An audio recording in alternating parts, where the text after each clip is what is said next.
সকলকে জানাই চাষি তথ্য পেজ থেকে স্বাগতম। আমি আপনাদের আজকে অর্থকারী ফসল মানে তুলা চাষ কিভাবে করতে হয়, তুলা চাষ কোন সময় করলে ভালো হয় এবং তুলা চাষ থেকে কি পরিমাণ লাভ করা যায়, তুলা চাষের কি পরিমাণ খরচ রয়েছে এবং কোন সময় লাগালে ভালো হয় এবং মাটি কি পরিমাণে আপনি চাষ দিবেন এবং মাটিটা তৈরি করার আগ পর্যন্ত নির্বাচন করবেন কিভাবে এবং কোন বীজটা লাগাবেন, বীজের পুষ্টিগুণ সম্বন্ধে আমি আপনাদের সাথে শেয়ার করব এবং আপনি জানতে পারবেন।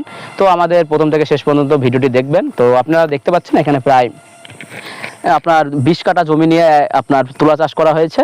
এই যে তুলা চাষটা দেখতে পাচ্ছেন, এগুলোর বয়স আনুমানিক এখনো 3 থেকে 4 মাস হয়ে গেছে। কারণ আপনি দেখতেই পারবেন এই যে তুলা যেমন এই যে হয়ে গেছে, কিছু কিছু গাছে তুলা ওগুলো উঠানোর মতো হয়ে গেছে, আর কিছু কিছু দেখতে পারবেন আপনি যেমন এই যে দেখতে পাচ্ছেন এগুলো কেবলমাত্র ধরা শুরু হয়েছে। কিছুগুলোতে আপনি দেখবেন যে যেমন আপনি পাশে দেখেন একটা ফুল ধরেছে, মানে ফুল হচ্ছে, মানে এখন তুলার প্রায় সময় হয়ে গেছে, আরো 2 থেকে 3 মাস পর আপনি তুলা উঠাইতে পারবেন। আর তুলা লাগানোর সময় হচ্ছে আপনার